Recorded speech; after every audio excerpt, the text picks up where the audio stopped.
Ce serait pas mal que j'aille chez le coiffeur, je pense.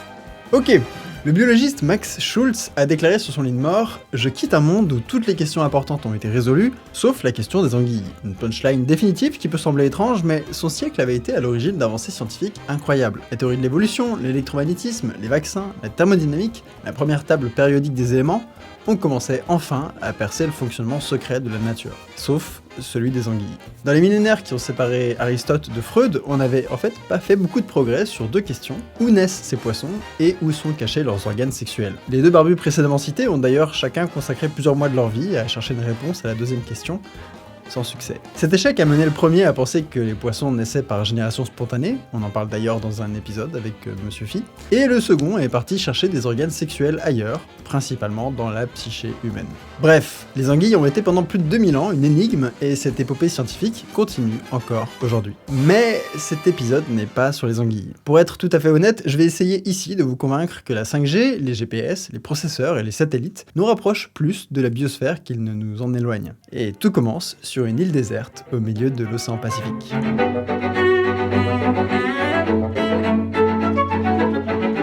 Dans l'épisode précédent, je vous racontais comment une expédition scientifique avait été mise sur pied pour aller poser des balises GPS sur des oiseaux migrateurs dans des atolls inhabités de l'archipel des Tuamotu. Et on s'était arrêté à la moitié du voyage sur l'île de Tekokota. Enfin, île est peut-être un mot un peu optimiste pour ce qui est factuellement plus une très fine langue de corail de 2 mètres d'altitude et de 40 mètres de large. Voilà, en gros, si vous voulez pas vous mouiller les pieds, vous pouvez marcher là, et s'il y a un cyclone, tout est sous l'eau. Une île qui disparaît dans le mauvais temps. Plutôt ouf comme concept. En plus de son lagon d'une couleur incroyable qui sert de garderie pour bébés requins, une colonie de sternes fuligineuses s'est établie sur Tekokota. Avec plus de 7000 nids, donc plusieurs milliers d'adultes, les chercheurs avaient quelques candidats potentiels pour tester leur technique de capture et essayer d'augmenter un peu le nombre de balises posées, qui était très proche de 0 à ce moment-là. Durant l'expédition, 4 méthodes de capture ont été utilisées. La première, la plus spectaculaire, est celle du net gun. Un filet plombé est envoyé avec une cartouche d'air comprimé sur l'oiseau, qui est donc retenu au sol si on vise bien.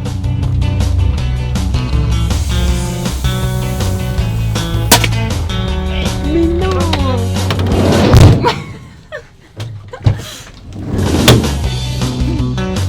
C'est sans douleur pour l'oiseau, mais c'est plus impressionnant qu'efficace, parce que bon, les piafs ont tendance à vouloir s'envoler avant qu'on soit à portée.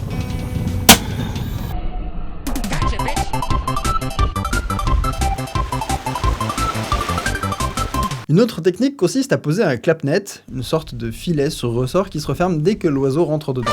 Le seul problème étant donc de faire rentrer l'oiseau dedans. Pour cela, les ornithologues utilisent des petits haut-parleurs qui diffusent des cris de l'espèce qu'on veut attraper. Et il n'y a plus qu'à espérer que l'oiseau soit curieux. Bon, ça non plus, ça n'a pas été un franc succès, et sur Tekokota, les chercheurs sont revenus à une méthode qui a fait ses preuves, le filet japonais.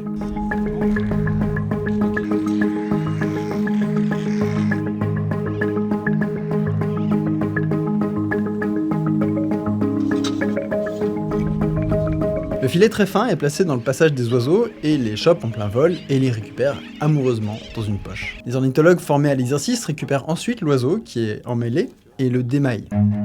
Run.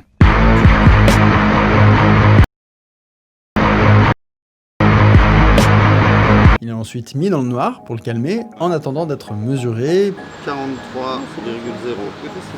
pesé, bagué pour identification et évidemment de recevoir une balise GPS. Le 15 août 2018, 2 astronautes russes font une sortie extravéhiculaire pour installer une antenne sur la Station Spatiale Internationale. Conçue dans le cadre du projet Icarus, elle commence à ce moment-là à écouter des milliers d'oiseaux dans le monde entier. Les transmetteurs posés sur les animaux émettent des ondes radio vers la station et indiquent ainsi la position de l'oiseau, sa vitesse, la température ambiante, l'humidité atmosphérique et ainsi de suite. Comme l'ISS est beaucoup plus proche de la surface que les satellites, la balise a besoin de moins de puissance pour envoyer les données et sa batterie peut donc être plus petite et donc elle peut être plus légère, et donc elle peut être portée par des animaux plus petits. La très grande majorité des animaux sur Terre font moins de 100 grammes, et les balises les plus anciennes pesaient entre 15 et 20 grammes, ce qui est beaucoup trop lourd pour eux. La règle est de ne pas dépasser 5% du poids de l'animal, soit l'équivalent de 3 kg pour une personne qui en fait 60. Ça va. Ces nouvelles balises ouvrent un champ des possibles incroyable, avec l'ambition d'équiper des centaines de milliers d'animaux, et de nous offrir ainsi une lucarne sur leur vie secrète. Alors, d'où viennent les anguilles ?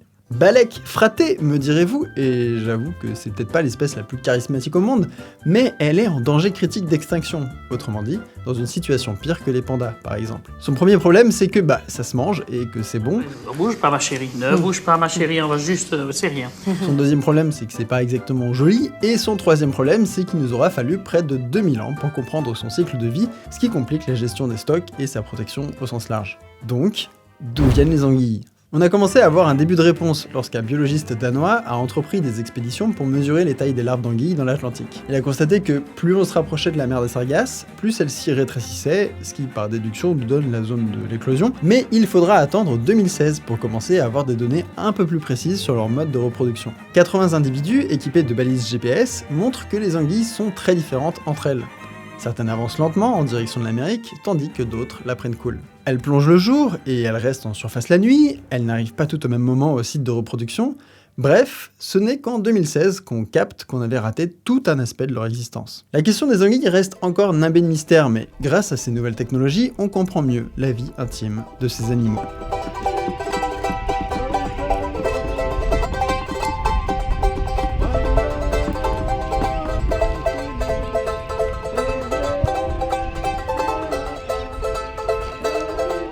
Nous avions changé d'atoll pour aller sur Tikei, une île déserte dont le lagon s'est rebouché. Les ornithologues avaient un peu redressé la barre avec la colonie de Stern, mais il restait encore beaucoup de balises à poser. Pas le temps de niaiser, ils allaient mettre les bouchées doubles, ce coup-ci en rajoutant l'épuisette dans la liste des outils pour capturer les oiseaux. Ça, c'était pas des anguilles, c'était des murènes, mais ça mord un peu donc faut faire gaffe.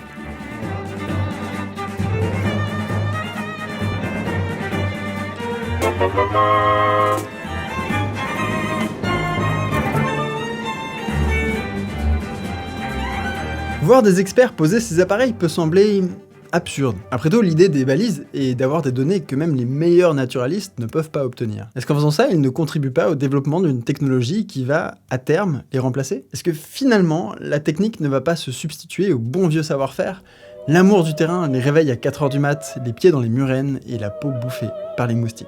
Les biologistes de l'extérieur, endurcis, détrônés par des biologistes d'ordinateur pour qui les animaux ne sont plus que des lignes dans un tableur Excel. Et donc, est-ce que la technologie ne nous éloigne pas de l'observation de la nature, la vraie, pas celle qui se fait via les écrans, mais qui se vit avec de l'écran total ?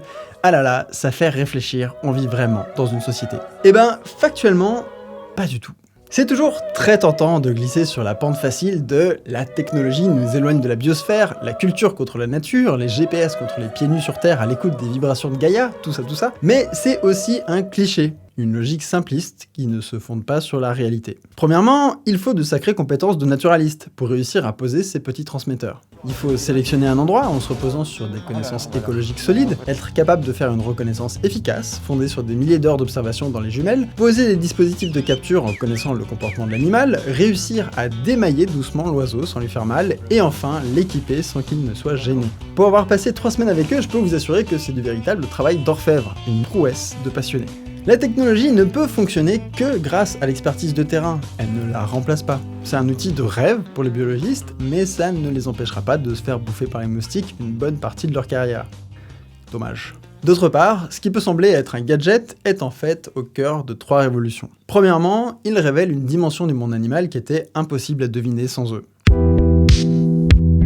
Prenons les requins blancs, par exemple. Grâce à quelques individus équipés de GPS, on a découvert le Shark Café. Cette zone au milieu du Pacifique était supposée vide, un prétendu désert de requins, sauf que les individus porteurs de GPS y vont fréquemment. Ils prennent une centaine de jours pour y parvenir, ils y restent plusieurs mois et ils retournent ensuite sur la côte. Bref, un truc plutôt important de leur vie qu'on avait complètement raté. Un autre exemple ultra cool et trop peu connu vient des éléphants de mer. Au début des années 2000, quelques biologistes français ont l'idée de mettre des balises Argos sur la tête de ces gigantesques mammifères et d'enregistrer la salinité, la température et la pression de l'eau. Comme ils plongent fréquemment sur des centaines de mètres de profondeur pour chasser, les données qu'ils envoient aux satellites sont extrêmement précieuses et renseignent sur l'état de l'océan austral. Bref, non seulement on comprend mieux leur mode d'existence, mais en plus les éléphants de mer deviennent aussi des sentinelles sur l'état de l'Antarctique. Comme les oiseaux de Kilikuaka qui vont offrir des données météo sur des zones du Pacifique où il n'y a aucune station, les animaux peuvent nous servir de vigie sur l'état des environnements qu'ils traversent. Ok, donc tout ça est fort sympathique et c'est très utile pour les chercheurs, mais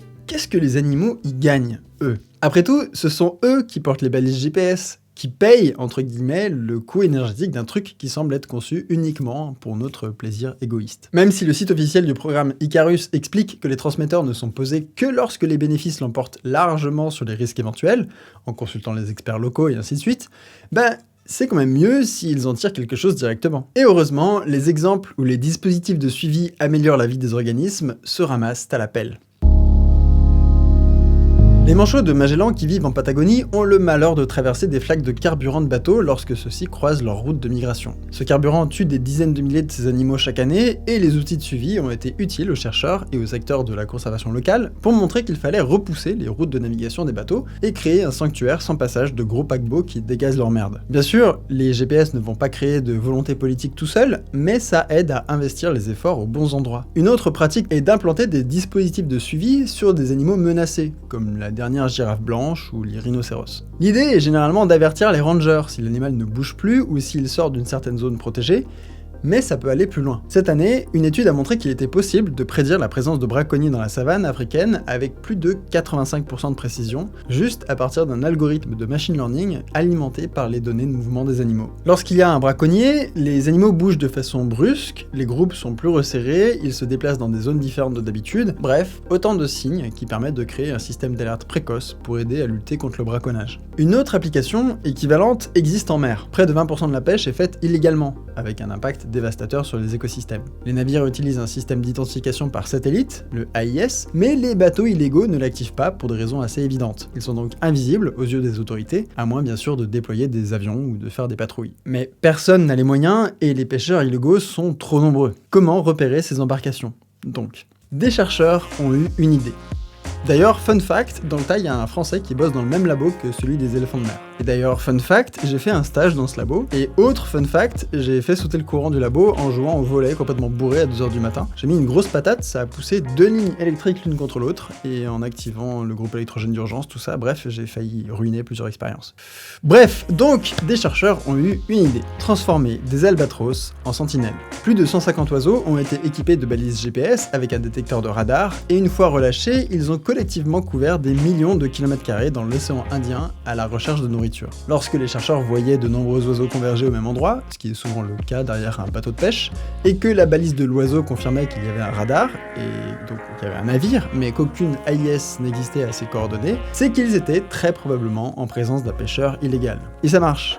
Même très bien. En seulement 6 mois, les albatros ont balancé une centaine de navires sans AIS et probablement en train de mener des activités de braconnage. En d'autres termes, les oiseaux ont pu aider des poissons via des satellites. Le voilà, l'internet des animaux du futur. Bien sûr, arrêter la pêche illégale demande plus que des GPS, mais aussi une sensibilisation et une volonté politique importante pour changer les choses, et c'est là que se trouve la troisième révolution que peuvent apporter les dispositifs de suivi des animaux.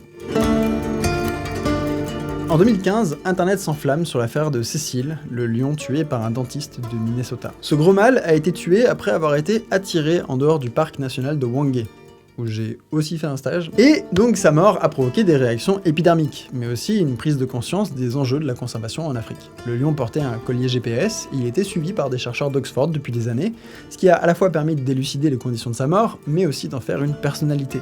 D'autres animaux, comme le loup Oryx, l'ours Tolosa ou l'ibis chauve Shorty, ont aussi eu un suivi assez important et ont chacun promu la conservation de leur espèce. Grâce à des sites comme MoveBank ou des applis comme Animal Tracker, chacun peut se connecter, littéralement, à un animal équipé d'une balise. On pouvait identifier des espèces avec des téléphones, et quelques nouvelles espèces ont même été découvertes grâce à cette science citoyenne, et maintenant on peut carrément vivre le quotidien d'un loup ou d'un requin. Et ça, c'est un changement de positionnement radical. La nature ne devient plus juste un truc lointain dans des écosystèmes inaccessibles, auxquels on a accès grâce à des jolies photos prises en hélico, mais quelque chose que l'on peut suivre au jour le jour, et avec lequel on peut s'attacher émotionnellement. J'ai une bonne nouvelle d'ailleurs, parce que l'un de ces animaux est Birdie Biology. La dernière île du parcours était Rangiroa. À l'intérieur de ce qui est l'un des plus grands lagons au monde se situe un autre lagon, le lagon bleu. Une sorte de zone protégée idyllique dans laquelle nous avons enfin trouvé ce que nous cherchions depuis 3 semaines, un bon gros paquet de courlis d'Alaska.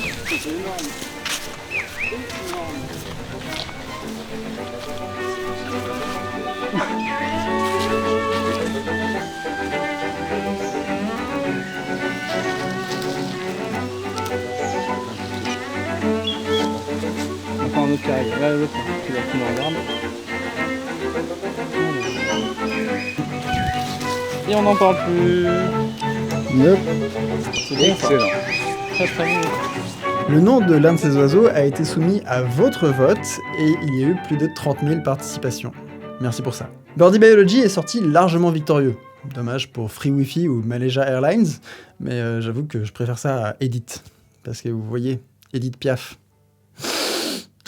Bref, la sensibilisation avec des statistiques, ça marche pas fort, et selon de nombreux auteurs, ce nouveau storytelling sera au centre de notre reconnexion avec la nature. Et c'est une reconnexion qui se fait via les satellites, les GPS, et même la 5G, pourquoi pas. Comme d'autres animaux avec des balises GPS, Birdie Biology n'est plus anonyme, et il acquiert une histoire.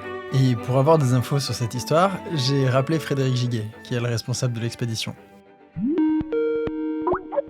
Birdie Biology, le 4 mai, il est parti en migration, il a quitté Rangiroa, il est allé sur Tikehau, juste à côté, et puis il est parti droit au nord, il a volé sur 1500 km, donc c'est une journée entière, 24 heures, à une moyenne de 60 km/h, et puis là, au milieu de l'océan, il a fait demi-tour, et il est rentré, ligne directe, sur Tikehau, 1500 km dans l'autre sens, 24 heures, c'est un jeune oiseau qui ne va pas aller se reproduire en Alaska, mais qui apprend la route de migration. Il l'a faite une fois pour descendre, probablement avec des adultes. Et puis là, il sait qu'au printemps, il y a les hormones qui montent, il se passe quelque chose. Il y a des courlis qui partent, pof, il se met dans le lot, il part en groupe. Et puis au milieu de la route, il se dit non mais mince, je suis pas si motivé que ça. Je vais revenir au point de départ. Mais en faisant ça, quelque part, il a appris la route, l'aller, le retour. Il a été au milieu de l'océan, il sait comment revenir. Il était peut-être pas tout seul, il y a peut-être plusieurs jeunes comme ça avec lui. Après 3 semaines à cuire au soleil et à visiter de nombreuses îles désertes pour attraper des oiseaux timides, les ornithologues avaient réussi à transformer un départ assez bif-bof en succès. Au total, une 60aine d'oiseaux ont reçu une balise GPS et vous pouvez déjà les suivre en allant sur le site de l'expédition. Certains d'entre eux sont en fait déjà partis pour l'Alaska. Alors, bien sûr, de nombreuses questions vont nécessairement émerger autour de la sécurité des données GPS des animaux, leur éventuelle utilisation par les braconniers, leur droit à la vie privée, et ainsi de suite. Et en fait, ça a déjà commencé, avec des débats à coups de publications scientifiques. Mais même si les chercheurs sont certes très vigilants, il est temps que le grand public s'empare de ces questions. Et c'est ça, le truc. Si cette technologie nous demande de réfléchir à notre nouveau rapport avec la nature, ce n'est pas parce qu'elle nous en éloigne, mais bien parce qu'elle nous en rapproche.